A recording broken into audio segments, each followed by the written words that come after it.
Hi guys and welcome back to the channel Deepak Yadav Education. Welcome to the Daily Hindu News and Editorial Analysis of 29th of February 2024. तो guys आज है तारीख 29 फरवरी 2024 और है Thursday. देखेंगे आज के द हिंदू कंप्लीट न्यूज़पेपर को एनालाइज करेंगे। बट लेक्चर में आगे बढ़ने से पहले अगर आपको इस लेक्चर का पीडीएफ चाहिए तो क्या करना है, सबसे पहले डाउनलोड करना है टेलीग्राम, देन उसके बाद जाके सर्च बॉक्स में टाइप करना Deepak Yadav education UPSC. As you can see guys आपको ये वाला चैनल मिल जाएगा, इस पर क्लिक करना और जाकर इस चैनल को ज्वाइन कर लेना। यहाँ से आप डेली बेसिस पे इस लेक्चर के पीडीएफ को डाउनलोड कर पाओगे। नाउ हमेशा की तरह हम लोग अपने लेक्चर को एक मैप के क्वेश्चन के साथ स्टार्ट करेंगे। तो आज आप सभी को मैप में जाकर देखना है टोबैगो आइलैंड को कहाँ पर है एग्जैक्टली लोकेटेड, इसको अच्छे से मैप में देखना। देन उसके बाद आकर नीचे कमेंट सेक्शन में टाइप करना, जिससे कि आप लोग इसको लंबे समय तक याद रख पाओगे।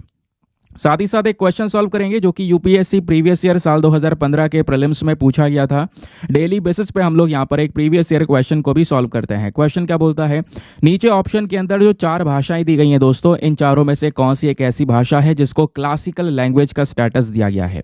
Option number A Odia, B Konkani, C Bhojpuri या फिर डी आसमीज। तो इसका सही आंसर सभी को नीचे कमेंट सेक्शन में देना है। एटलीस्ट सभी को इसमें पार्टिसिपेट करना है, जिससे मैं आप लोगों से डेली बेसिस पे बोलता हूँ। बाय द वे इसका जो करेक्ट आंसर है वो मैंने आपको टेलीग्राम पर प्रोवाइड करवा दिया है, वहाँ से भी आप इसको चेकआउट कर सकते हो। और अगर वहाँ पर आंसर नहीं मिलता है तो भी कोई परेशान होने की ज़रूरत नहीं है, क्योंकि वीडियो के लास्ट में इसके करेक्ट आंसर का डिस्कशन हम लोग करेंगे। तो चलो शुभ आरंभ करते हैं और चलते हैं सबसे पहले थंबनेल वाले इंपॉर्टेंट आर्टिकल की तरफ। आज हम इंडेक्स नहीं लेकर आए पाए हैं तो उसके लिए माफ़ी चाहूँगा, बट कोई बात नहीं, जो आर्टिकल्स का डिस्कशन होता है वो वैसा ही रहने वाला है। बाकी पूरे कंसंट्रेशन के साथ में लेक्चर को सुनना है, क्योंकि लास्ट में आप लोगों को कुछ प्रैक्टिस क्वेश्चंस दिए जाएंगे तो उसको भी अटेम्प्ट करना होगा, ठीक है। तो दोस्तों थंबनेल में जो टॉपिक मेंशन्ड है ये हमारे एग्जाम के लिए भी रेलिवेंट है, specially GS paper number 3 defence and security के पॉइंट ऑफ व्यू से। भारत एक सीक्रेट वेपन बना रहा है। अब ये जो सीक्रेट है वो सीक्रेट नहीं रह गया, क्योंकि ऑब्वियस सी बात है जो ये न्यूज़ है इस वेपन की वो सभी जगह पर हो चुकी है। अब बात है दोस्तों, ये जो वेपन है इसका नाम है दुर्गा 2। अपने आप में इसकी फुल फॉर्म है, दुर्गा की फुल फॉर्म है डायरेक्शनली अनरिस्ट्रिक्टेड रे गन अरे। ये एक प्रकार का लेज़र वेपन है, ध्यान रखना। भविष्य में जितने भी वॉर्स होने वाली हैं उनमें इस लेज़र वेपन का एक बहुत ही ज़्यादा इंपॉर्टेंट रोल रहेगा। इस वेपन के बारे में बहुत डिटेल से समझाऊंगा। कई बार यहाँ पर ये टॉपिक बहुत कॉम्प्लेक्स हो जाएगा समझने के लिए, लेकिन ऐसा होने नहीं दूंगा, ठीक है। काफ़ी सारे एग्जांपल्स अपने पास में जिसके थ्रू यहाँ पर इस पूरे सिस्टम को हम समझने की कोशिश करेंगे।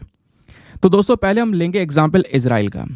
अब देखो, आपने देखा होगा लास्ट कुछ महीनों में या फिर पिछले साल की भी अगर हम बात करेंगे तो इजराइल के अलग अलग जो वेपन सिस्टम है उनकी चर्चाएं बहुत हुई।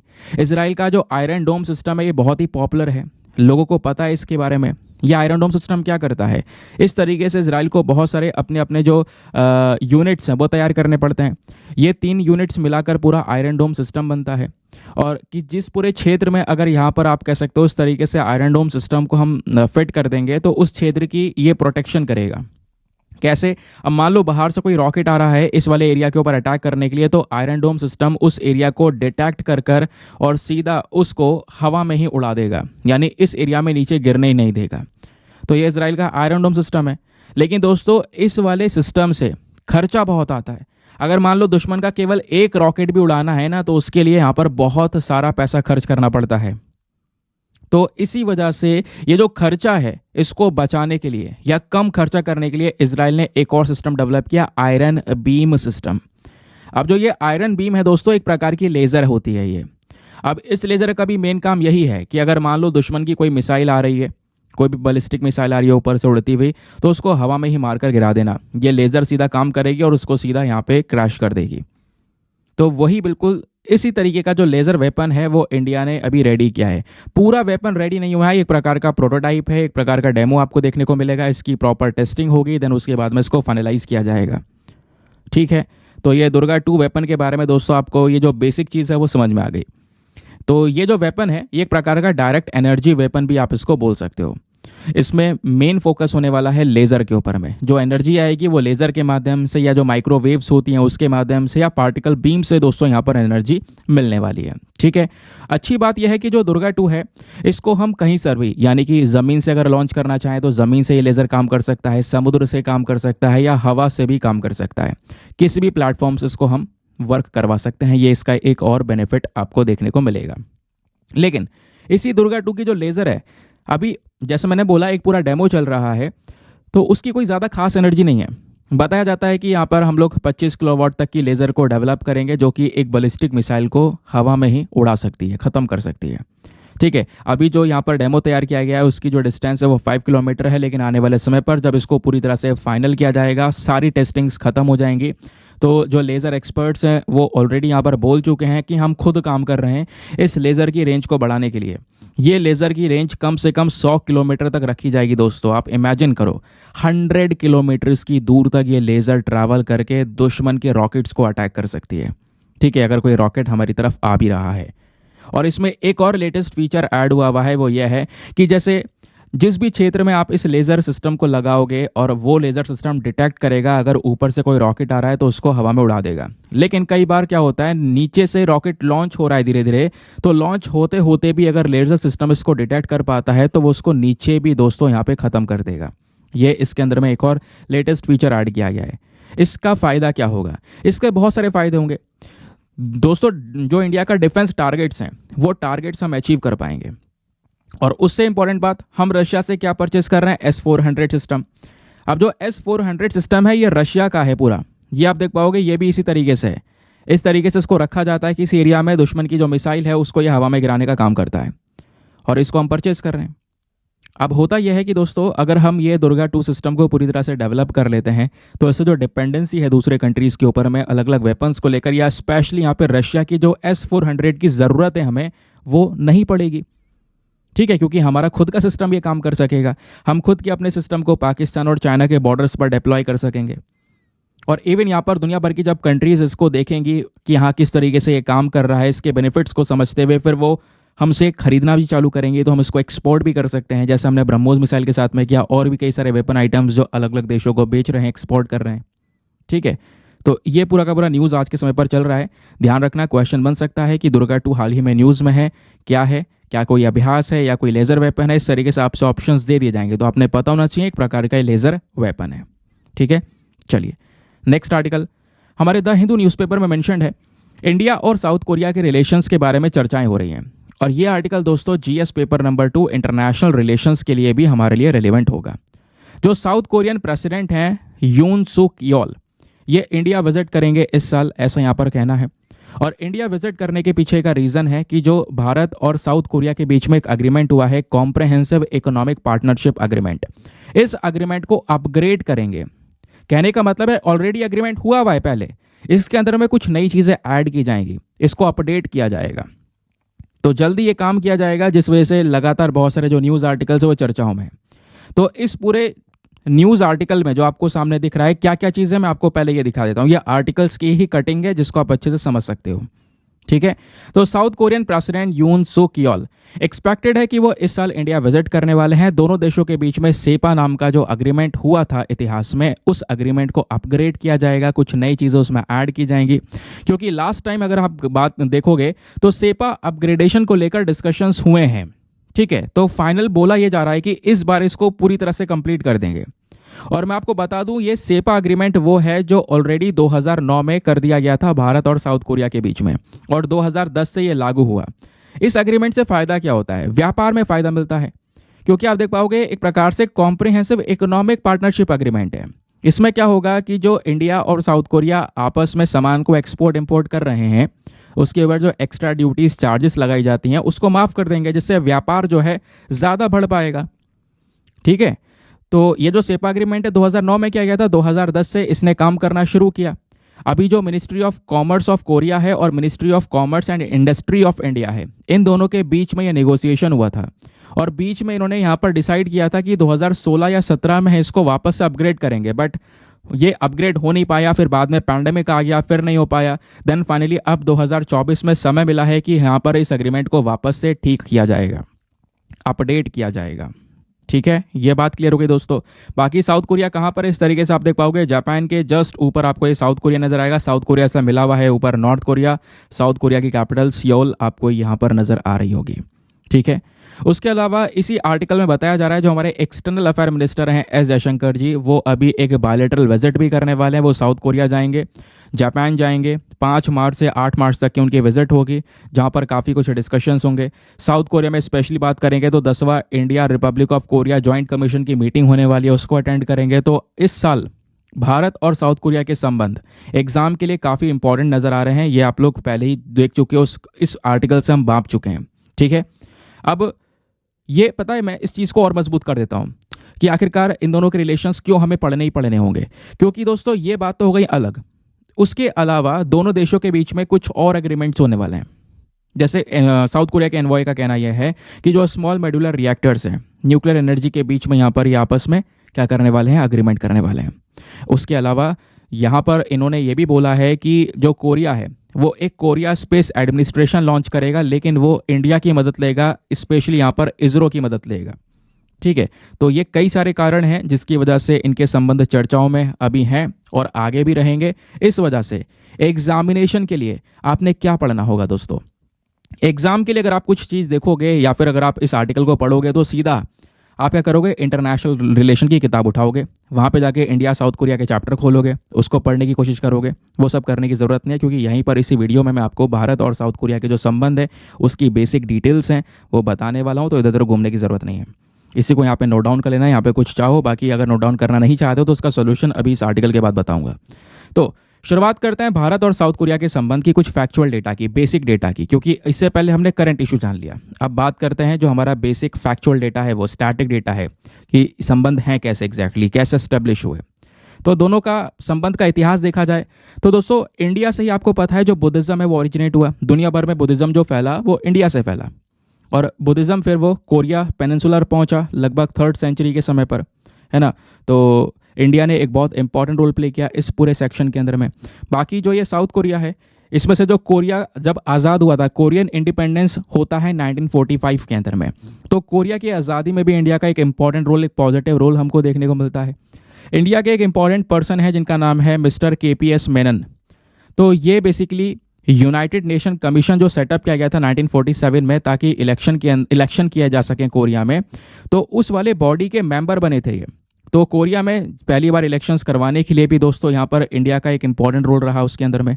उसके अलावा जो कोरियन युद्ध हुआ, ठीक है, कोरियन जो वॉर हुआ था, नॉर्थ कोरिया साउथ कोरिया भी अलग हो गए, तो कोरियन वॉर जो हुआ था 1950 से लेकर 53 के बीच में, यहाँ पे अगर आप देखोगे तो इंडिया ने कई सारे रेजोल्यूशंस दिए थे, इंडिया ने रेजोल्यूशन स्पॉन्सर किए थे। ठीक है, जिसके बेसिस पर इंडिया ने सीज फायर भी डिक्लेयर करवाया था कि भाई जो गोलियां बाड़ियां चल रही थी उसको बंद करवाया 27 जुलाई 1953 को। ठीक है, उसके बाद अगर आप देखोगे फिर अगेन इंडिया के एक और पर्सनालिटी हैं जनरल KS थिमैया। तो ये बेसिकली यहाँ पर न्यूट्रल नेशनल रिपैट्रिएशन कमीशन के चेयरमैन की तरफ भी इन्होंने सर्व किया, और इन्होंने कहीं ना कहीं जो यहाँ पर पूरा वॉर वाला सिचुएशन चल रहा था उस वॉर को रिजॉल्व करने की, ह्यूमैनिटेरियन इश्यूज़ को उठाने का यहाँ पर मुद्दा जो है ये सामने लेकर आए। फिर जब इतना सारा इंपॉर्टेंट रोल भारत का देखने को मिला साउथ कोरिया के अंदर में, तो उसके बाद क्या होता है 1962 में, 1962 में पहली बार अगर आप देखोगे तो दोनों देशों के जो बायलैटरल रिलेशंस है, कंसुलर टाइज हैं, दोनों ने एक दूसरे देशों के अंदर में जो एम्बेसीज हैं स्पेशली वो यहाँ पर ओपन करनी शुरू कर दी।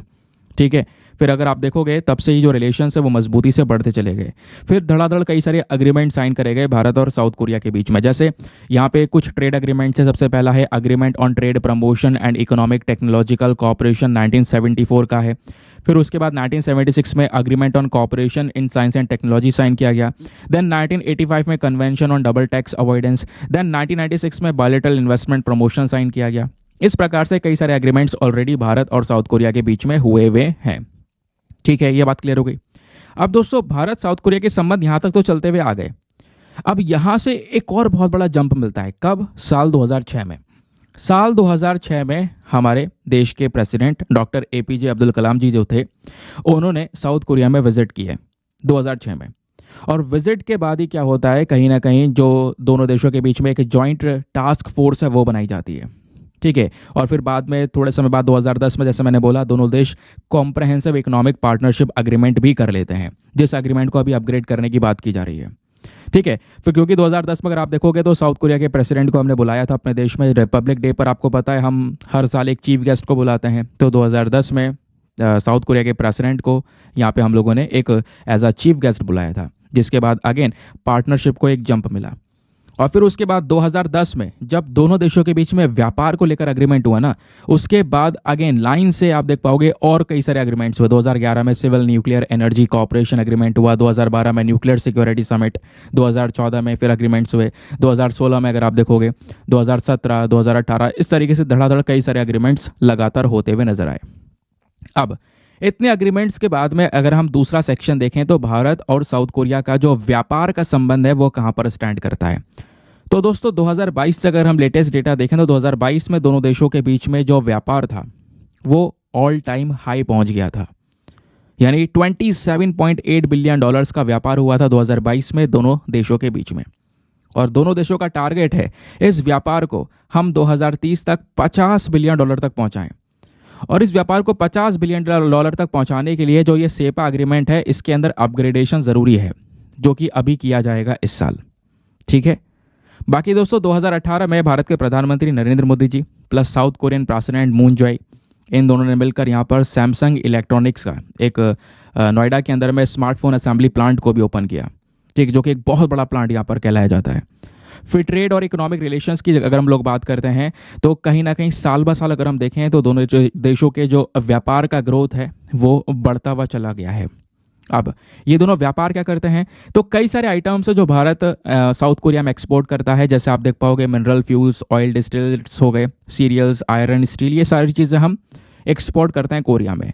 लेकिन कोरिया से कई सारी चीज़ें हम इंपोर्ट भी करते हैं, जैसे automobile part, telecommunication equipment, hot rolled iron products, petroleum refined products, base lubricating oils, nuclear reactors, उसके अलावा mechanical appliances, electrical machineries, iron steel products, ये सारी चीज़ें हम इंपोर्ट भी करते हैं। ठीक है, तो ये इनके व्यापार के बारे में डिस्कशन हो गया। तो ये था कंप्लीट डेटा। अब कोई भी क्वेश्चन अगर आपका आता है, चाहे वो प्रीलिम्स में है या वो मेंस में है, ज़्यादातर इंटरनेशनल रिलेशन के जब भी संबंध पूछे जाते हैं तो मेंस में पूछे जाते हैं। तो अगर मेंस में पूछा जाएगा तो आप आराम से उसको हैंडल कर पाओगे, आपके पास में इनफ डेटा है इसको डील करने के लिए।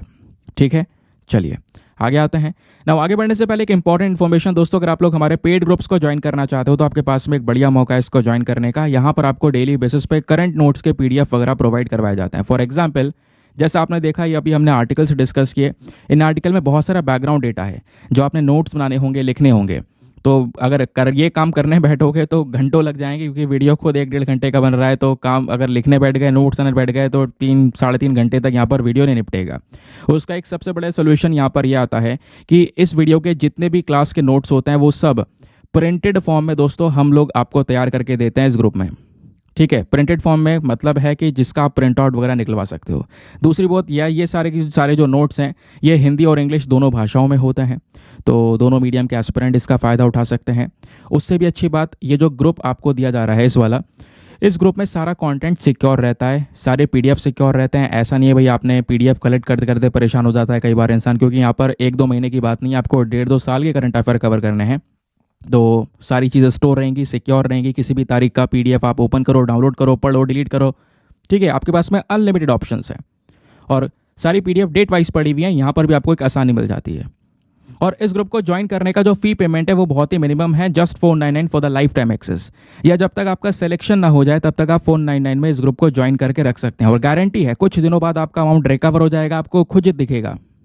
और अमाउंट रिकवर होने के बावजूद भी लेकिन आगे क्या होगा, बेनिफिट्स आपको मिलते रहेंगे। अब इस ग्रुप को ज्वाइन करने के लिए क्या करना है, व्हाट्सएप पर जाना। यहाँ पर आपको एक नंबर दिया गया है 8534873368। इस नंबर पर मैसेज कर देना कि हाँ I want to join this group. इस प्रकार का मैसेज कर देना, आपको वहाँ पर रिप्लाई मिलेगा, पेमेंट का प्रोसेस दिया जाएगा। और पेमेंट के प्रोसेस से ज़्यादा इंपॉर्टेंट आपको डेमो वीडियो का लिंक दिया जाएगा। आप पूरे वहाँ पे डेमो वीडियो को चेक कर सकते हो कि भाई मुझे क्या चीज़ें प्राप्त हो रही हैं। अपने आप को पूरी तरह से सेटिस्फाई करने के बाद में जाकर ये इन्वेस्टमेंट कर सकते हैं।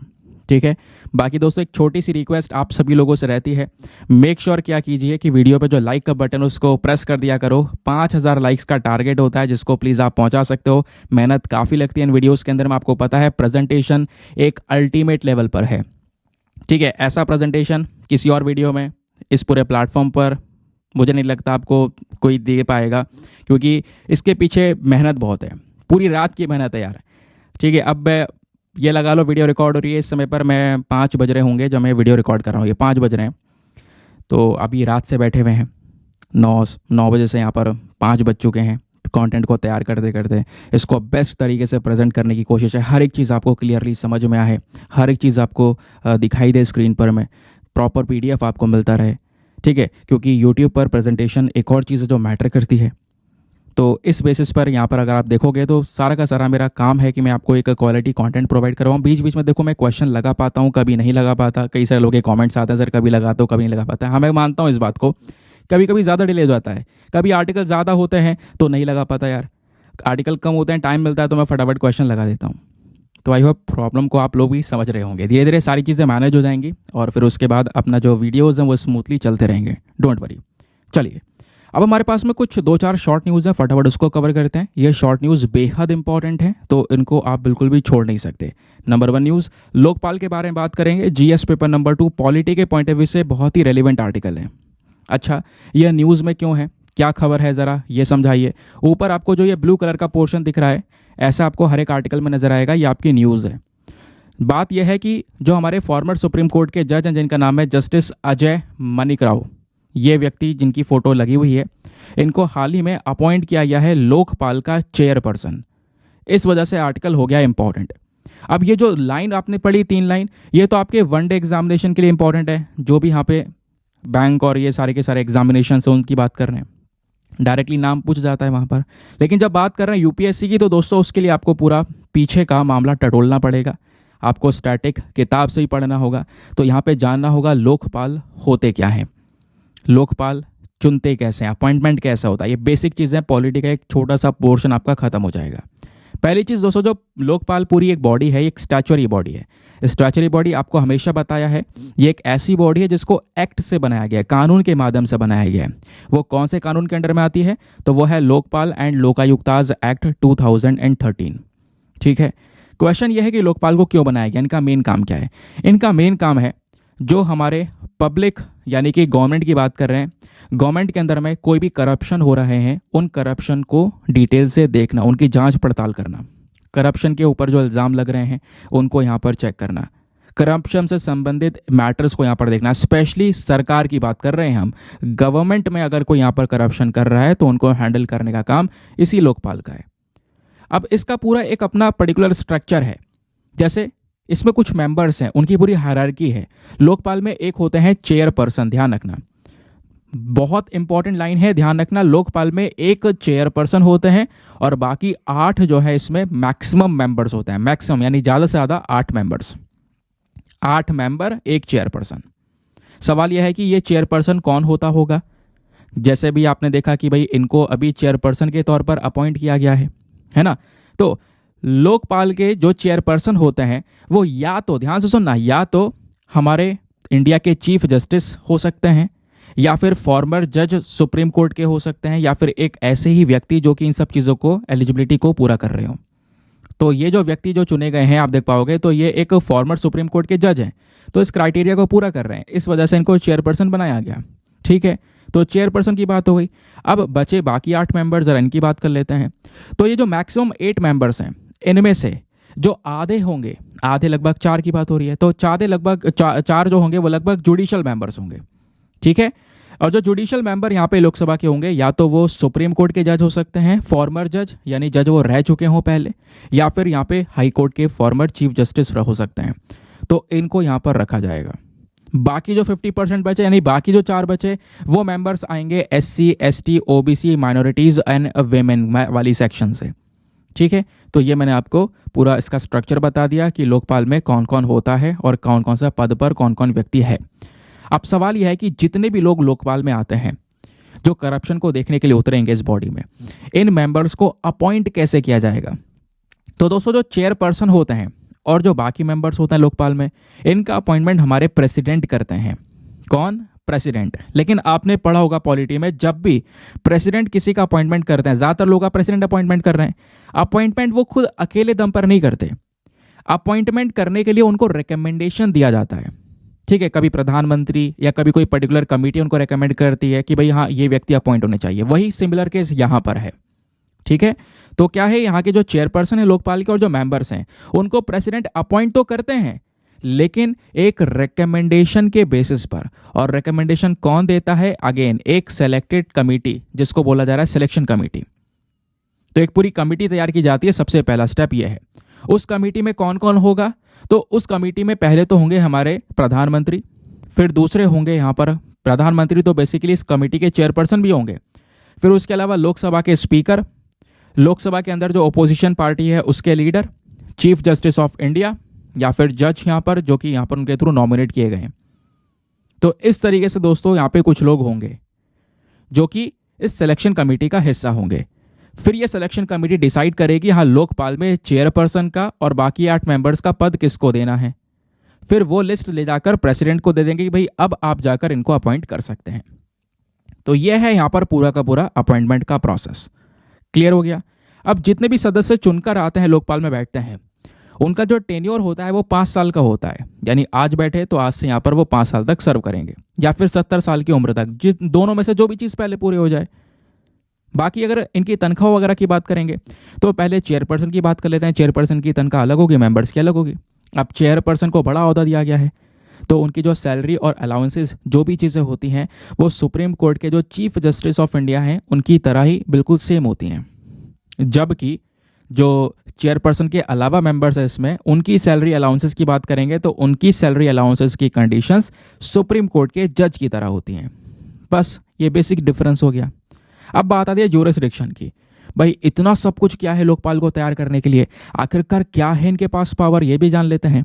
तो पावर्स में इनकी सबसे पहली पावर है कि भाई कोई भी व्यक्ति सरकार में, चाहे वो प्राइम मिनिस्टर ही क्यों ना हो, चाहे वो प्रधानमंत्री ही क्यों ना हो, या फिर यूनियन मिनिस्टर कोई क्यों ना हो, क्या चाहे वो मेंबर ऑफ पार्लियामेंट ही क्यों ना हो, या फिर हमारी सरकार के अंदर में ग्रुप ABCD का ही क्यों ना कोई मेंबर हो, कोई ना कोई ऑफिशियल हो, तो अगर ये सभी व्यक्ति में से कोई भी करप्शन के अंडर में पाया जाता है, भ्रष्टाचार में पाया जाता है, भ्रष्टाचार को लेकर यहाँ पे इनके ऊपर आरोप है, इल्ज़ाम है, तो उन आरोप को इंक्वायर करने का जो पावर है, उसको डिटेल से देखने का, तहकीकात करने का जो पावर है दोस्तों, वो पावर यहाँ पर लोकपाल के पास में है। क्लियर हो गई ये बात? आपको समझ में आ गई? ये मैंने आपको बता दिया कि कैसे कैसे कौन कौन से मेंबर्स इसमें होते हैं। बाकी दोस्तों इसके अलावा भी ध्यान रखना कि ये तो हो गए वो मेंबर जो सरकार में है, उसके अलावा इसमें चेयरपर्सन, मेंबर्स, ऑफिसर्स, डायरेक्टर किसी भी बोर्ड, कॉरपोरेशन या सोसाइटी के या किसी ट्रस्ट के या किसी ऑटोनमस बॉडी के, इन सब मेंबर्स के खिलाफ भी दोस्तों जो करप्शन के एलिगेशंस हैं उनको इंक्वायर करने की पावर लोकपाल के पास में है। प्लस इसमें हर एक सोसाइटी को कवर किया गया है। ऐसी सोसाइटी या ऐसी बॉडी जिसको यहाँ पर बाहर से फंडिंग मिल रही है, लगभग 10 लाख रुपए से ऊपर फॉरेन डोनेशन आ रहा है, फॉरेन कंट्रीब्यूशन आ रहा है उसके पास, तो उसकी भी इंक्वायरी, करप्शन की इंक्वायरी लोकपाल कर सकते हैं। ये जो ऊपर मैंने आपको बोला था ना कि भाई इन बोर्ड करप्शन के जो बोर्ड, कॉरपोरेशन, सोसाइटी, ट्रस्ट के जो चेयरपर्सन, ये वो बोर्ड, कॉरपोरेशन होने चाहिए जिनको हमने एक्ट ऑफ पार्लियामेंट से बनाया हो या फिर यूनियन या फिर स्टेट गवर्नमेंट के थ्रू फंडेड हो। तो इनके जो लोग हैं इनके ऊपर भी इस तरीके के अगर कोई आरोप हैं स्पेशली करप्शन के, तो उनको इंक्वायर करने की पावर लोकपाल के पास में है। लेकिन यहीं पर प्रधानमंत्री के लिए एक छोटी सी छूट भी है, एक्सेप्शन है, अपवाद है जिसको आप कह सकते हो। अपवाद क्या है? जो ये लोकपाल हैं दोस्तों, वो प्राइम मिनिस्टर के अगेंस्ट जो इल्ज़ाम होंगे उसको डायरेक्टली वो नहीं देख सकते। स्पेशली कौन से इल्ज़ाम? अगर कोई इंटरनेशनल रिलेशन से संबंधित है, या कोई एक्सटर्नल या इंटरनल सिक्योरिटी से संबंधित है, या पब्लिक ऑर्डर हो गया, एटॉमिक एनर्जी या स्पेस से संबंधित है, तो ऐसे मैटर्स के ऊपर एलिगेशंस को इंक्वायर नहीं कर सकते लोकपाल। ये यहाँ पर इसके अंदर एक एक्सेप्शन रखा गया है। तो प्रधानमंत्री के खिलाफ में अगर कोई कंप्लेंट दर्ज होती है तो वो तब तक नहीं देखी जाएगी जब तक लोकपाल की पूरी बेंच उसको अप्रूवल नहीं दे देती। कहने का मतलब है कि मान लो प्रधानमंत्री के खिलाफ कोई कंप्लेंट चली गई लोकपाल के पास में, तो जो लोकपाल की पूरी बेंच है वो पहले क्या करेगी? इंक्वायरी को शुरू करने के लिए कम से कम लोकपाल में जो मेंबर्स प्रेजेंट हैं उसके 2/3 मेंबर्स को अप्रूवल देना होगा कि हाँ ठीक है, यहाँ पर आप क्या कर सकते हो, अब तहकीकात कर सकते हो। तभी जाकर दोस्तों यहाँ पर पूरी इंक्वायरी स्टार्ट हो पाएगी। ये हैं पावर्स लोकपाल की। ठीक है, अब इनके पास में कुछ और एक्स्ट्रा पावर्स भी हैं, जैसे ये CBI को डायरेक्शन दे सकते हैं, उनको गवर्न कर सकते हैं। उसके अलावा यहाँ पे अगर आप देखोगे इनके पास में पावर है CBI को कहने की कि भाई आप सर्च और सीजर ऑपरेशन चलाने, उनको सर्च और सीजर ऑपरेशन करवाने की यहाँ पर ताकत कह सकते हो इनके पास में, लोकपाल के पास में। ठीक है, कि वो CBI से बोल सकते भाई इस एरिया में जाकर सर्च करो, या इस एरिया में यहाँ पर आप कुछ ऑपरेशन चलाओ, चीज़ों को जब्त करो, है ना। तो बाकी यहाँ पर लोकपाल के पास में पावर्स है कॉन्फिस्केशन की, किसी की प्रॉपर्टी, सोसाइटी या सोसाइटी कह रहा हूँ, किसी की प्रॉपर्टी एसेट्स वगैरह जब्त करने की पावर इनके पास में देखने को मिल जाती है। तो ये सभी पावर्स लोकपाल के पास में। कहने का मतलब है करप्शन, भ्रष्टाचार को कंट्रोल करने का मेन काम लोकपाल का है। क्लियर दोस्तों, ये बात आपको समझ में आ गई। अब यहीं पर एक क्वेश्चन आता है कि सर आपने ये बोला था कि लोकपाल नाम की जो बॉडी बनाई गई है वो लोकपाल और लोकायुक्त एक्ट के माध्यम से बनाई गई है। तो लोकपाल के साथ साथ एक और वर्ड यूज होता है लोकायुक्त। तो दोनों के बारे में आप दोस्तों आपने पता होना चाहिए। अब होता क्या है, इनमें क्या डिफरेंस है? बहुत छोटा सा डिफरेंस है। दोनों बॉडी सिमिलर हैं, काम भी सेम है, लेकिन लोकपाल हमारी केंद्र सरकार के लिए काम करती है। केंद्र सरकार के अंदर में जो यहाँ पर वर्क कर रहे लोग हैं उनके करप्शंस को देखने का काम करेगी। और जो लोकायुक्त होगी ये हमारे स्टेट लेवल पर ऑपरेट करेगी। हमारी राज्य सरकार के जो पॉलिटिशियंस होंगे स्पेशली उनके खिलाफ जो कंप्लेंट्स होंगी उनको इंक्वायर करने का काम करेगी। बस ये सिंपल सा चीज़ है। अब फॉर एग्जाम्पल लोकपाल के अंदर जो हमारे मेंबर ऑफ पार्लियामेंट हैं, है ना, सेंट्रल गवर्नमेंट के एम्प्लॉयज़ हैं, वो कवर होते हैं। लेकिन लोकायुक्त की जब बात होती है तो यहाँ पर जो हमारी स्टेट में विधानसभा है, legislative assemblies specially state government के एम्प्लॉयज़ है, वो कवर होते हैं। और अभी यहाँ पर लोकायुक्त का जो मेंबर्स होते हैं या लोकपाल के जो मेंबर होते हैं इनको अपॉइंट करने का काम किसका है? तो लोकपाल को अपॉइंट करने का काम प्रेसिडेंट का है, लोकायुक्त को अपॉइंट करने का काम गवर्नर का है। क्योंकि जैसे हमारे सेंट्रल लेवल पर प्रेसिडेंट होते हैं उसी प्रकार से स्टेट लेवल पर गवर्नर प्रेजेंट होते हैं। ठीक है, मेंबर्स की बात करेंगे तो लोकपाल में कम से कम यहाँ पर मैक्सिमम 8 मेंबर्स होते हैं, जबकि लोकायुक्ता के अंदर आपको 3 मेंबर देखने को मिलेंगे। ये खुद अलग अलग स्टेट लॉज के ऊपर डिपेंड करता है। तो ये कुछ बेसिक डिफरेंस मैंने आपको पढ़ा दिया है। बाकी लोकपाल के बारे में कुछ और तथ्य हैं, फैक्ट हैं, ज़रा इसके बारे में जान लेना दोस्तों। ये आइडिया हमने कहाँ से लिया? ये आइडिया दोस्तों सबसे पहली बार ये जो लोकपाल का आइडिया था वो 1809 में लाया गया था स्वीडन में। स्वीडन में पहली बार इस प्रकार के व्यक्तियों को क्रिएट किया गया था, ये ऐसी बॉडी क्रिएट की गई थी। फिर भारत ने यहीं से आइडिया लिया 1963 में, और 1971 में 1971 में पहले लोकायुक्ता को बनाया गया स्पेशली महाराष्ट्र में। क्योंकि यहाँ पर स्टेट की बात हो रही है तो स्टेट के लिए लोकायुक्ता होते हैं और सेंट्रल के लिए लोकपाल होते हैं। तो 1971 में पहले लोकायुक्ता को बनाया गया। फिर 2011 में अन्य हजारे मूवमेंट को स्टार्ट हुआ। तो ये जो मूवमेंट है ये लोकपाल के लिए चलाया गया था कि भाई लोकपाल को बनाया जाए। फिर फाइनली 2013 में जाकर लोकपाल लोकायुक्त बिल को पास किया गया। फिर 2014 में लोकपाल लोकायुक्त एक्ट आया 2013। इसके बेसिस पर आप देख पाओगे 2019 में सबसे पहले लोकपाल चुनकर आए भारत के। सबसे पहले लोकपाल कौन थे? वो एक रिटायर्ड जस्टिस जिनका नाम है पिनाकी चंद्र घोष। ये सबसे पहले पर्सनालिटी आपको देखने को मिलेंगे जो इंडिया के लोकपाल बनकर आए। समझ गए? तो ये कुछ बेसिक डिटेल्स आपको बता दिए। बाकी इनके बीच में क्या डिफरेंस होता है, सारी पावर्स मैंने एक्सप्लेन कर दी है। चलिए आगे आते हैं नेक्स्ट आर्टिकल पर। यहाँ पे बात हो रही है इंटरनेशनल एस्ट्रोनॉमिकल यूनियन के बारे में। एक और बॉडी चर्चा में है क्योंकि दोस्तों सिलेबस के अंदर नेशनल और इंटरनेशनल ऑर्गेनाइजेशन का टॉपिक हमारे जीएस पेपर नंबर 2 में है, तो उसको हम बिल्कुल भी स्किप नहीं कर सकते हैं। तो खबर क्या है? खबर यह है कि इंटरनेशनल एस्ट्रोनॉमिकल यूनियन ने हाल ही में कन्फर्म किया है कि हमारे पास में लगभग जो यूरेनस है, जो यूरेनस प्लैनेट है और नेपच्यून प्लैनेट है, यूरेनस के पास में एक और चंद्रमा है और नेपच्यून के पास में 2 चंद्रमा है। ठीक है, उनके एग्जिस्टेंस को यहाँ पर कंफर्म किया है हाल ही में, जिस वजह से मामला चर्चाओं में आ चुका है। लेकिन अब इस न्यूज़ को साइड में कर दो, ये आपसे कुछ नहीं पूछने वाले। आपसे पूछा जाएगा तो इंटरनेशनल एस्ट्रोनॉमिकल यूनियन के बारे में कुछ बेसिक चीज़ें पूछी जा सकती हैं। IAU क्या है दोस्तों? ये एक बहुत ही ज़्यादा बड़ी बॉडी है, इंटरनेशनल लेवल पर काम करती है, स्पेशली जो एस्ट्रोनॉमिकल एक्टिविटीज़ हैं उनको लेकर ये डील करती है। ठीक है, अब यहीं पर हमारे पास में एक क्वेश्चन आएगा कि सर ये एस्ट्रोनॉमिकल मतलब क्या? ठीक है, एस्ट्रोनॉमिकल आप बात कर रहे हो, उसका मतलब क्या होता है? एस्ट्रोनॉमी क्या होती है दोस्तों? Branch of science. ठीक है, ब्रांच ऑफ साइंस में जहाँ पर हम यूनिवर्स की जो ऑब्जेक्टिव्स हैं, स्पेस है, फिजिकल यूनिवर्स है, उसकी हम लोग बात कर रहे होते हैं। ठीक है, तो उसमें काम करने वाले है एस्ट्रोनॉमिकल। उसमें जो एक्टिविटीज़ हो रही है, कार्य हो रहे हैं, वो एस्ट्रोनॉमिकल एक्टिविटीज़ कहलाती हैं। तो IAU क्या है? इन एक्टिविटीज़ को, इन स्पेस की एक्टिविटी से संबंधित बॉडी है। इसको बनाया गया था 1919 में। ठीक है, उसके अलावा अगर आप देखोगे तो इसका मेन मिशन क्या है? मेन मिशन है यहाँ पर यह है कि जो एस्ट्रोनॉमी है उसको और ज़्यादा प्रमोट करना, रिसर्चेस बढ़ाना, कम्युनिकेशन, एजुकेशन, उसको और ज़्यादा डेवलप करने का मेन काम करना।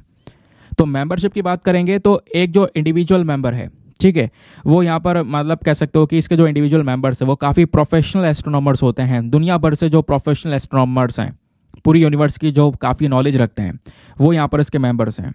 ठीक है, पीएचडी लेवल के लोग हैं। उसके अलावा यहाँ पर कुछ और दूसरे फील्ड्स के लोग आपको देखने को मिल जाते हैं। आईएयू के पास में कुछ जूनियर मेंबर्स भी हैं। जैसे प्रेजेंट समय पर अगर देखेंगे तो उस आईएयू के जो मेंबरशिप है उसमें 92 कंट्रीज आती हैं, ध्यान रखना। 92 देश दोस्तों उसके सदस्य हैं, ठीक है। और इनमें से जो 85 कंट्रीज है वो नेशनल मेंबर्स हैं। अब ये जो आईएयू एक्टिविटीज़ हैं, इनकी एक्टिविटीज़ कई सारी एक्टिविटीज़ अभी हम समझ चुके हैं, है ना। नई नई डिस्कवरीज करना, है ना, इंटरनेशनल ऑब्जर्विंग्स करना, उसके अलावा यहाँ पर जो यूनिवर्स के अंदर नई नई ऑब्जर्वेशंस को लेकर आना, ठीक है, उनके डिस्कवरीज करना, ये सारा काम यहाँ पर इस आईएयू का है। आईएयू की बात करोगे तो इनकी हर 3 साल में एक जनरल असेंबली भी होती है दुनिया में अलग अलग जगहों में, जहाँ पर डिस्कशंस होती हैं रिसर्चेस को लेकर, कई सारी चीज़ों को लेकर। इसका मेन काम है यहाँ पर क्या करना, जो भी यहाँ पर एस्ट्रोनॉमी है, स्पेशली स्पेस रिलेटेड जो एक्टिविटीज़ है उसको प्रमोट करना, उससे संबंधित रिसर्च, एजुकेशन, पब्लिक एक्टिविटीज़ को यहाँ पर बढ़ावा देना।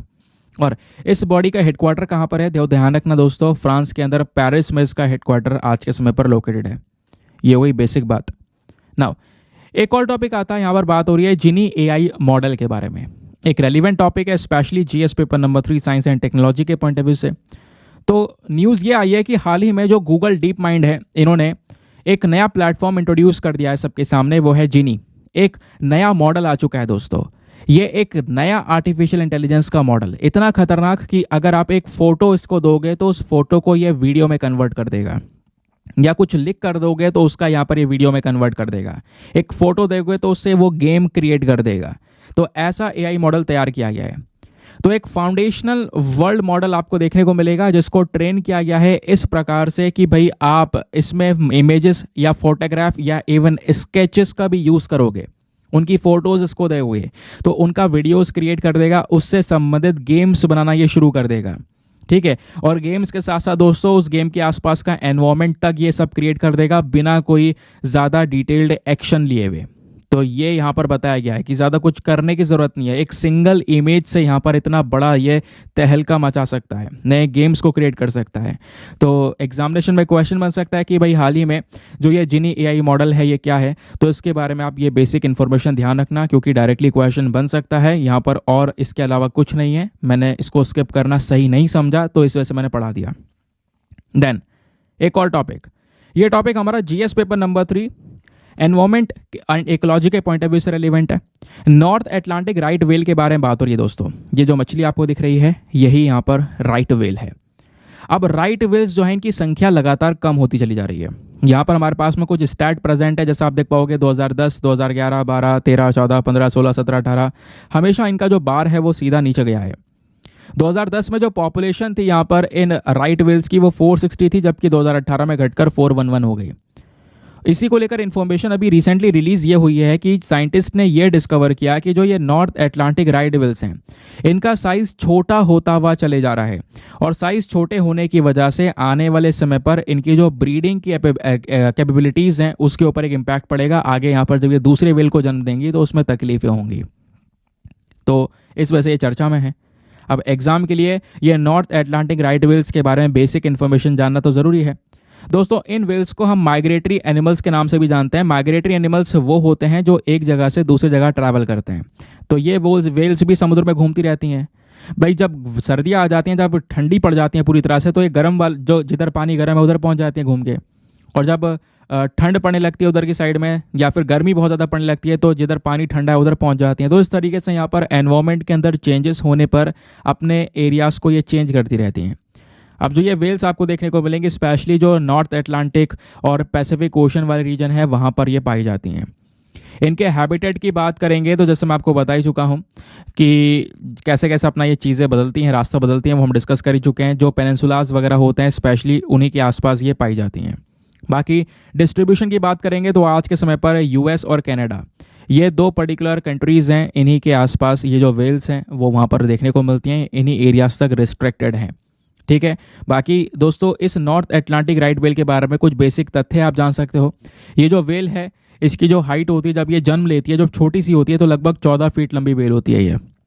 बाकी कह सकते हो पृथ्वी पर अपने आप में एक बहुत बड़े साइज़ की स्पीशीज़ को बोला जाता है। और जो एडल्ट वेल होती है वो 52 फीट तक लेंथ में ग्रो कर सकती है। आप इमेजिन करो 52 फीट तक ग्रो कर सकती है, ठीक है। जो साइज़ है वो यहाँ पर और ज़्यादा बड़ा हो सकता है। ये जो वेल्स अगर आप देख रहे हो पाओगे, ये जब अपना मुंह जो है पूरी तरह से खोलती हैं, ठीक है, तो मतलब शिकार वगैरह करती हैं, जू प्लैंकटन वगैरह जो है वो यहाँ पर खाने का काम करती हैं। प्लस उसके बाद अगर आप देखोगे इनका जो वेट वगैरह है, अगर कोई एडल्ट है बड़े साइज़ की वेल है तो उसका वज़न लगभग 1,40,000 LBS के आसपास हो सकता है, ठीक है। बाकी अगर आप देखोगे तो ये जो हमारी नॉर्थ एटलांटिक राइट वेल्स हैं, इनकी भी 3 स्पीशीज़ होती हैं। अब 3 स्पीशीज़ के नाम क्या क्या है? एक होती है सदर्न राइट वेल, एक होती है नॉर्थ एटलांटिक राइट वेल और एक होती है नॉर्थ पैसिफिक राइट वेल। और इन तीनों स्पीशीज़ के अपने अपने साइंटिफिक नेम भी हैं। जैसे सदर्न राइट वेल का साइंटिफिक नेम है यूबेलेना ऑस्ट्रेलिस और नॉर्थ एटलांटिक राइट वेल का साइंटिफिक नेम है यूबेलेना ग्लेसियस। उसके अलावा यहाँ पर यह है, इसका भी अपना एक साइंटिफिक नेम होगा जो यहाँ पर मेंशन्ड नहीं है, ठीक है। बाकी मैं आपको बता ही चुका हूँ इसकी पॉपुलेशन किस तरीके से घटती चली जा रही है। अब ये चार्ट हमने देखा ही था। अब एग्जामिनेशन के लिए सबसे इंपॉर्टेंट जो पोर्शन है वो है इसका कंजर्वेशन स्टेटस। दोस्तों यहाँ से क्वेश्चन बन सकता है।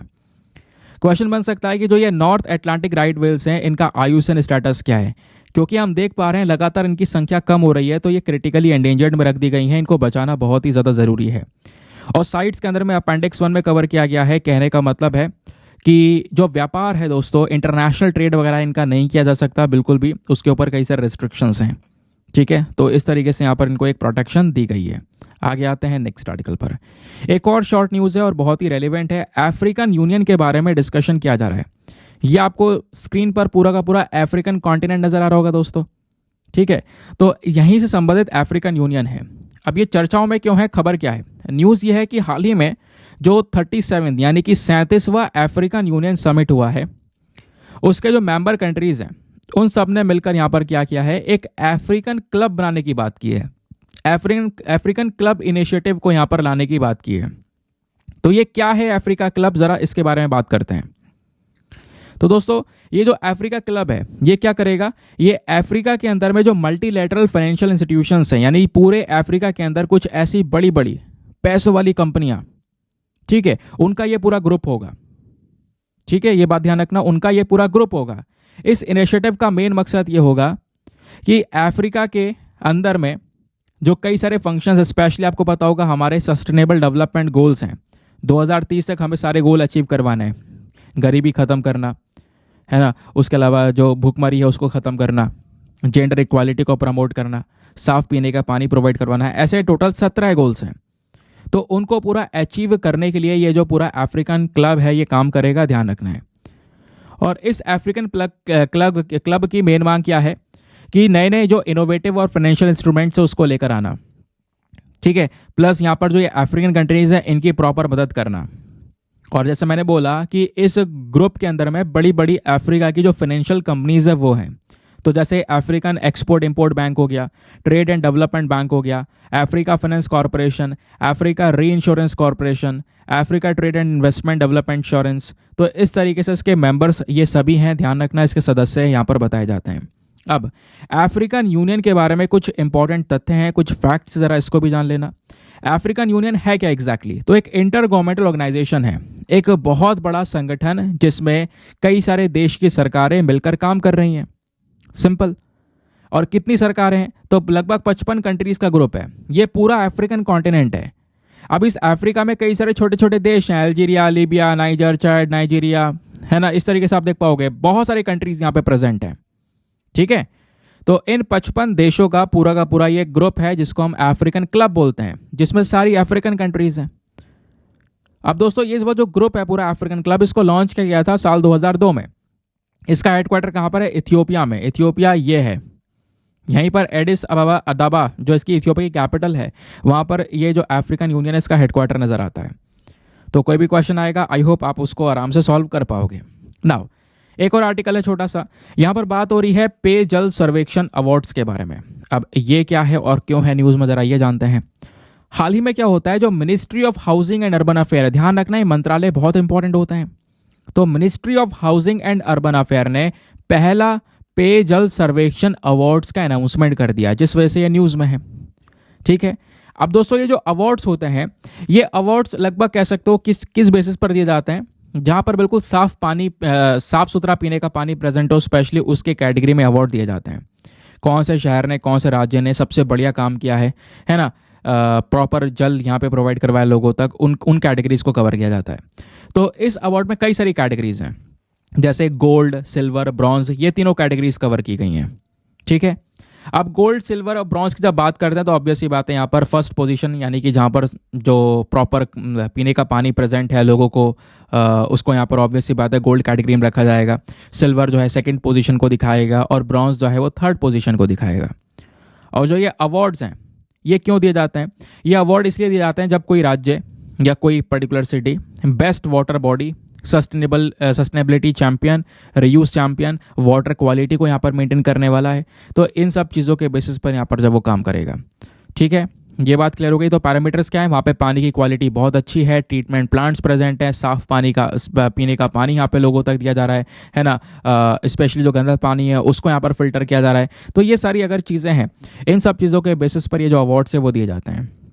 ठीक है, फिर यहाँ पर कुछ ग्रेड्स वगैरह भी दी जाती हैं, उन ग्रेड्स के बारे में यहाँ पर मेंशन किया है, हमारे एग्जाम में इतना कुछ खास इंपॉर्टेंट रोल प्ले नहीं करेगा। अब दोस्तों यहीं पर ना एक और चीज़ है, यहीं पर है अमृत इनिशिएटिव। अब ये अमृत मित्र इनिशिएटिव भी इसी के साथ में आपको देखने को मिलेगा। इस इनिशिएटिव का मेन मकसद क्या है? जो वेमेन सेल्फ हेल्प ग्रुप्स होती हैं, स्पेशली यहाँ पर अर्बन वाटर सेक्टर के अंदर में, है ना, उनका एक्टिवली इसमें इन्वॉल्वमेंट लेकर आना, महिलाओं को यहाँ पर उतारना। महिलाएं जो कि एक इम्पॉर्टेंट कंट्रीब्यूटर होंगी, जो कि क्या करेंगी, जो पानी का मैनेजमेंट होता है उसके रोल को यहाँ पे लोगों तक पहुँचाएंगी, उसके रोल को यहाँ पर समझाएंगी। क्लियर? चलिए आगे आते हैं। अब आते हैं हमने एडिटोरियल डिस्कशन पर। आज के न्यूज़पेपर में हमारे पास में 3 रेलिवेंट एडिटोरियल हैं, तो प्लीज़ इनको ध्यान से सुनिएगा। तीनों एडिटोरियल मोस्ट इंपॉर्टेंट हैं। और सबसे पहले एडिटोरियल में बात की जा रही है इंडिया की जो लड़ाई है रेयर डिजीज़ के खिलाफ, उसके बारे में। क्योंकि आज क्या है, आज है 29 फरवरी, तो शायद हर साल 29 फरवरी को रेयर डिजीज़ डे जो है ये हम लोग ऑब्जर्व करते हैं। 29 को 28 को, जिसको थोड़ा देख लेना, 28 या 29, शायद 29 को ही करते हैं, आज 29 है तो इसलिए यहाँ पर उन्होंने आर्टिकल लिखा होगा राइटर ने। ठीक है, तो समझेंगे यहाँ पर रेयर डिजीज़ क्या होती है और भारत कितने बड़े चैलेंज से गुजर रहा है। राइटर ने यहाँ पर कुछ सोल्यूशन दिए कि हम क्या कर सकते हैं रेयर डिजीज़ से लड़ने के लिए। फिर उसके बाद में एक और एडिटोरियल है जहाँ पर राइटर ने इकॉनमी के ऊपर फेस किया है कि जो भैया जो हमारी इकॉनमी है उसमें कितना कुछ हमें दिखाया जा रहा है कि भाई क्या क्या चीज़ें हमने ग्रो की हैं, लेकिन रियलिटी क्या है वो उसके बारे में बताते हैं। फिर एक और यहाँ पर टॉपिक है, ये एडिटोरियल बात करता है इकोनॉमिक केस की, स्पेशली यहाँ पर जो बच्चे हैं आज के समय पर इंडिया में, छोटे छोटे जो बच्चे हैं उनके लिए एजुकेशन में इन्वेस्टमेंट कितना ज़्यादा ज़रूरी है। आगे अगर हम अभी इन्वेस्ट करेंगे तो तभी आगे जाके इनका एक रिटर्न मिलेगा। ठीक है, तो उसके बारे में यहाँ पर राइटर ने इस एडिटोरियल में समझाया है। अब एक एक करके हम तीनों एडिटोरियल को बढ़िया से समझेंगे। सबसे पहला वाला जो एडिटोरियल हम लोग ले रहे हैं वो है India's fight against rare disease. इस एडिटोरियल को शशि थरूर साहब और साथ ही साथ में शशांक शेखर, इन दोनों ने मिलकर यहाँ पर लिखा हुआ है। ठीक है, ये बात दोस्तों क्लियर हो गई। आगे आते हैं। अच्छा, सबसे पहले क्वेश्चन नंबर 1, सर ये हमें राइटर वगैरह के नाम ध्यान रखने होंगे? बिल्कुल नहीं। कई लोग मुझसे पूछते हैं, जो नए लोग यहाँ पर बिगिनर्स हैं, कि भाई एडिटोरियल किसने लिखा है, कभी नहीं याद रखने होते। एडिटोरियल बस खाली राइटर ने अपने पॉइंट ऑफ व्यूज़ लिखे हैं जो आपको मेंस में हेल्प कर सकते हैं, अगर कुछ रेलिवेंट चीज़ें लगती हैं तो। बस उसी को लेकर ये टॉपिक कवर किया गया है। तो हुआ दोस्तों यहाँ पर यह है कि भाई रेयर डिजीज़ आज के समय पर न्यूज़ में आ चुकी हैं। क्यों? राइटर का यहाँ पर कहना यह है कि हाल ही में 19 साल की यहाँ पर एक बच्ची, चाइल्ड एक्ट्रेस सुहानी भटनागर, अब इस लड़की की यहाँ पर डेथ हो जाती है। किस वजह से? एक रेयर डिजीज़ की वजह से। इस रेयर डिजीज़ का नाम है डर्माटोमियोसिटिस। तो एक रेयर डिसऑर्डर है। इस रेयर डिसऑर्डर में क्या होता है, मसल्स जो हमारी मांसपेशियां होती हैं उसके अंदर में सूजन हो जाती है। रेयर डिजीज़ होती क्या है दोस्तों? रेयर मतलब क्या होता है? जो बहुत कम ही से नजर आए। ये बीमारियां वो होती हैं जो बहुत कम, 1000 में से केवल एक इंसान को हो रही है, वो कहलाती हैं रेयर डिजीज़। तो दोस्तों यहाँ पर फरवरी का जो आखिरी दिन होता है, हर साल फरवरी का आखिरी दिन जो होता है, और इस बार आपको पता लीप ईयर है तो 29 फरवरी है, तो इस बार यहाँ पर 29 फरवरी आखिरी हमारा दिन माना जाएगा। तो इस दिन क्या हुआ, हम लोग रेयर डिजीज़ डे जो है इसको ऑब्जर्व करते हैं। हुआ ये, राइटर ये बोलते हैं वर्ल्ड हेल्थ ऑर्गेनाइजेशन के अकॉर्डिंग अगर हम देखें तो रेयर डिजीज़ जो है हर 1000 में से एक व्यक्ति को यहाँ पर अफेक्ट करती है, उसको हम रेयर डिजीज़ बोलते हैं। इतनी खतरनाक। और इस तरीके की दोस्तों 6 से 8 हज़ार तक बीमारियां हमारे पास में प्रेजेंट हैं, जिनके लिए जो ट्रीटमेंट है वो 5% से भी कम ट्रीटमेंट अवेलेबल है। इसमें कई सारे एग्जाम्पल है। Pompe disease, cystic fibrosis, muscular dystrophy, haemophilia. Haemophilia की अगर हम बात करें तो कहीं पर कट लग जाता है तो खून लगातार निकलता रहता है, वो रुकता ही नहीं है, सीधा निकलता रहेगा, ब्लड क्लॉटिंग नहीं हो पाती है। तो ये सब क्या है, रेयर डिजीज हैं। और 95% रेयर डिजीज अगर आप देखोगे दोस्तों तो इनके पास में कोई भी प्रॉपर अप्रूव्ड ट्रीटमेंट नहीं है, प्रॉपर ट्रीटमेंट नहीं है।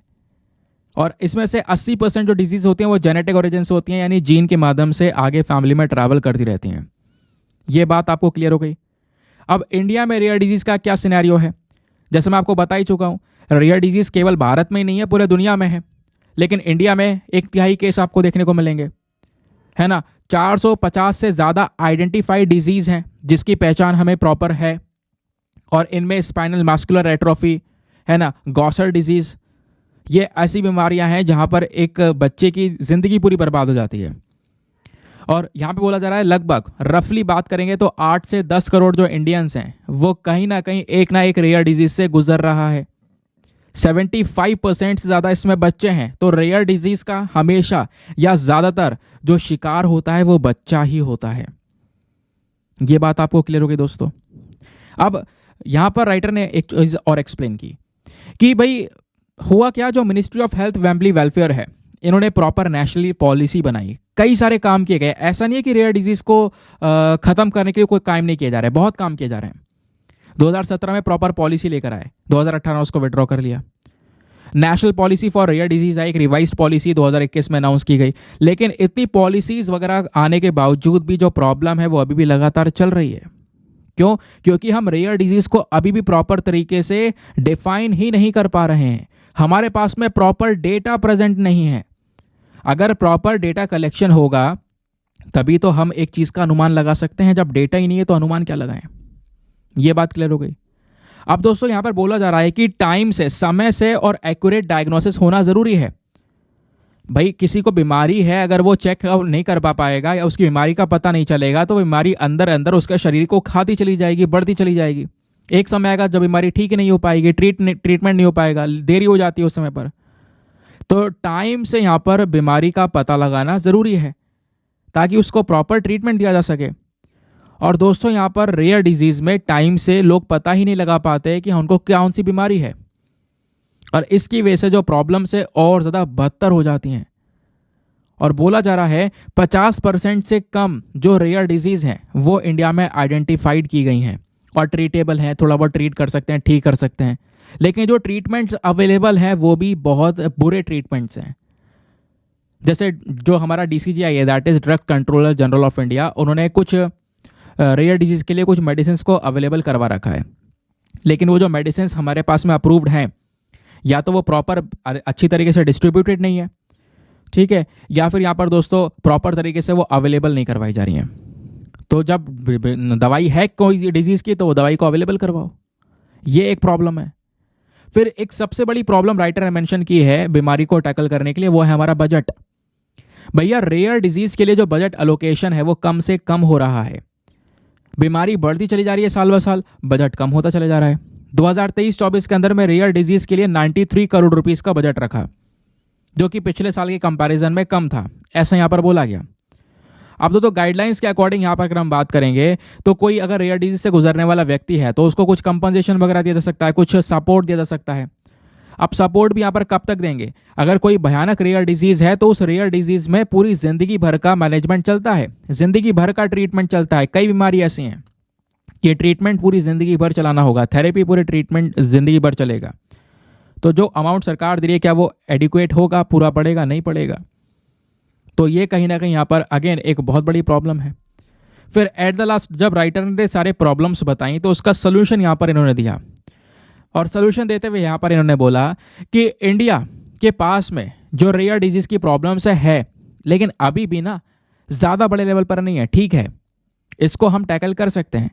इसके लिए हमें बजट को बढ़ाना होगा, प्रॉपर दवाइयों को डेवलप करना होगा, और दवाइयाँ बनाने के बाद में मार्केट में सस्ते दाम में अवेलेबल करवानी होंगी। सस्ते दाम में अवेलेबल करवाना दोस्तों बहुत ही ज़्यादा ज़रूरी है। और इसके लिए हम क्या कर सकते हैं, उसके ऊपर दवाइयों के ऊपर जो टैक्स लग रहा है उसको कम कर सकते हैं या हटा सकते हैं। जैसे लास्ट ईयर सरकार ने क्या किया, जो बहुत सारी दवाइयाँ रेयर डिजीज़ के लिए आती हैं उनके ऊपर कस्टम ड्यूटीज़ और जीएसटी टैक्स को हटा लिया। लेकिन ये जो टैक्स हटाए गए थे ये केवल उन्हीं दवाइयों पर हटाए गए थे जो बाहर से इंपोर्ट हो रहे हैं, स्पेशली पर्सनल यूज़ के लिए हो रहे हैं। तो वो काम अब हमें करने की ज़रूरत है। राइटर बोलते हैं सरकार को इंसेंटिवाइज करना होगा डोमेस्टिक मैन्युफैक्चरर्स को, हमारे देश के अंदर में जो इंडस्ट्रीज है उनको सपोर्ट करना होगा, प्रोडक्शन लिंक्ड इंसेंटिव स्कीम के तहत उनको सपोर्ट करना होगा भाई, ताकि वो ज़्यादा से ज़्यादा दवाइयों का डेवलपमेंट कर सकें, है ना, ज़्यादा से ज़्यादा उनका प्रोडक्शन किया जा सके। और सबसे इंपॉर्टेंट बात, जो जीएसटी वगैरह है, जो टैक्सेस वगैरह दवाई पर लगाई जा रही हैं, स्पेशली जो ज़िंदगी बचाने वाली दवाइयाँ हैं उनके ऊपर से टैक्स हमें हटाने होंगे। और इसी की वजह से जो फरवरी 29 है ये हमें रिमाइंड करता है कि जो ये रेयर प्रॉब्लम्स हैं, ये रेयर डिजीज़ है, वो कितनी खतरनाक हैं और कैसे यहाँ पर इसका हमें एक उपाय लेकर चलना होगा। समझ गए? तो ये था कंप्लीट एडिटोरियल। आई होप आपको मज़ा आया होगा। एक और एडिटोरियल पर आते हैं, ये भी हमारे आज के न्यूज़पेपर में मेंशन्ड है। तो एम सुरेश बाबू ने यहाँ पर इस पर्टिकुलर एडिटोरियल को लिखा है। ये बात करते हैं हमारे इकॉनमी के बारे में, क्या है इनके कहने, आओ मैं आपको दिखाता हूँ। ये इसी एडिटोरियल की सारी कटिंग्स हैं दोस्तों। राइटर यहाँ पर बोलते हैं कि जो हमारी इंडियन इकॉनमी है, भारत की इकॉनमी को लेकर काफ़ी चर्चाएं हो रही हैं। जो हमारी गवर्नमेंट है उन्होंने काफ़ी तारीफ़ें की हैं, कई आर्टिकल्स पब्लिश हुए हैं, तारीफ़ें यहाँ पर की जा रही हैं। और अभी इलेक्शंस भी आने वाले हैं दोस्तों। इलेक्शन से पहले भी यहाँ पर इकॉनमी को दिखाया जा रहा है काफ़ी अच्छी लेवल पर चल रही है, ये राइटर ने बोला। लेकिन अब इसको हटाते हैं। राइटर बोलते हैं क्या वाकई में चल रही है या नहीं चल रही है, पहला ये देखते हैं। तुमने पहला पॉइंट लिया कि हमारे देश की जो जीडीपी है, ओवरऑल जो इकोनॉमी है, ग्रॉस डोमेस्टिक प्रोडक्ट, इसका साइज और ग्रोथ लगातार बढ़ता चले जा रहा है। बताया जाता है कि आने वाले समय पर भारत जो है दुनिया की तीसरी सबसे बड़ी इकॉनमी बन जाएगा। अभी हम 5वें नंबर पर आ रहे हैं।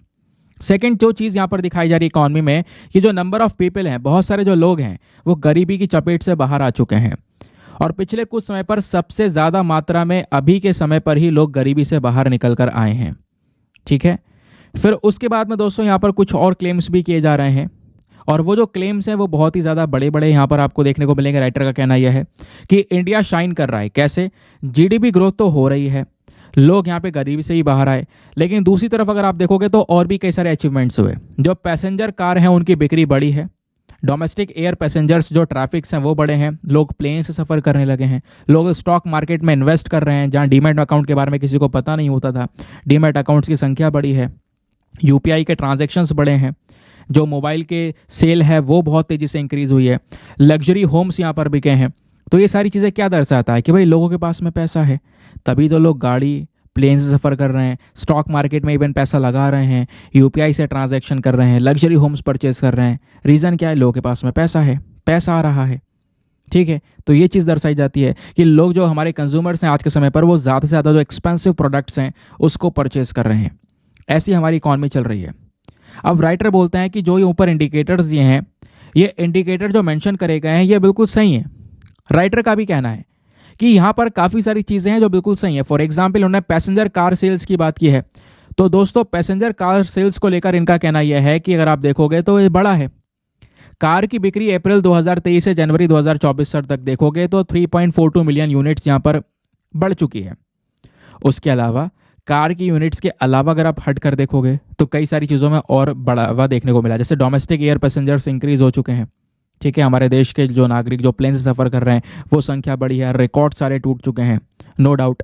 इन्वेस्टमेंट्स बढ़े हैं, नो डाउट। म्यूचुअल फंड्स के अंदर इन्वेस्टमेंट्स बढ़े हैं, नो डाउट। डीमैट अकाउंट की संख्या बढ़ी है, ये भी हमने देखा 2024 में लगभग 143.9 मिलियन के आसपास यहाँ पर जो अकाउंट्स है वो हो चुके हैं। ठीक है, ये भी यहाँ पर इंक्रीज़ हुए हैं। तो ये जो ग्रोथ है, क्या ये वाली जो ग्रोथ यहाँ पर दिखाई जा रही है हमें, क्या ये वाकई में हमारी इकॉनमी को दर्शाती है? क्योंकि यहाँ पर राइटर बोलते हैं जो इकॉनमी है दोस्तों, डुअल इकॉनमी के जो फीचर्स हैं उसके हिसाब से देखोगे तो ये सही नहीं है। डुअल इकॉनमी में क्या होता है, एक तरफ तो आप दिखा रहे हो कि ये सारी चीज़ें यहाँ पर इकॉनमी के अंदर में बढ़ती चली जा रही हैं, जो कि सही है, लेकिन दूसरा चेहरा भी आपको इकॉनमी का दिखाना चाहिए, जहाँ पर जो चीज़ें ऐसी हो रही हैं जिसके बेसिस पर हम नहीं कह सकते कि हमारी इकॉनमी ग्रो कर रही है। अब वो क्या है, दूसरा चेहरा क्या है? राइटर का कहना यह है कि दूसरे चेहरे पर आते हैं। दूसरे चेहरे में पहला पॉइंट है कि नवंबर 2023 के अंदर, यानी पिछले साल की बात हो रही है, सरकार ने प्रधानमंत्री गरीब कल्याण अन्न योजना के अंदर में जो फ्री में मुफ्त में अनाज दिया जा रहा है, इस अनाज देने वाली स्कीम को आगे 5 साल के लिए और बढ़ा दिया है।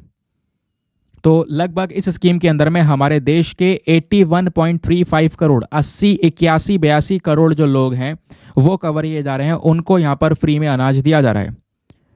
अब यहीं पर राइटर बोलते हैं कि United nation world population dashboard के अकॉर्डिंग भारत की जो आबादी है आज के समय पर वो 1428 मिलियन की है, और इसमें से आप 813, ठीक है, 1488 मिलियन पॉपुलेशन है, जिसमें से 813 मिलियन जो लोग हैं उनको भारत सरकार फ्री में अनाज दे रही है, यानी आधी से ज़्यादा आबादी को फ्री में अनाज दिया जा रहा है। तो जब इकॉनमी किसी देश की ग्रो कर रही होती है तो क्या गवर्नमेंट वहाँ पर फ्री में फूड ग्रेन्स प्रोवाइड करवा रही होती है, या जो लोग हैं उस देश के वो फ्री में अनाज के ऊपर डिपेंडेंट होते हैं? नहीं। तो आपने ये वाला चेहरा नहीं दिखाया, ये राइटर का मेंशन करना है।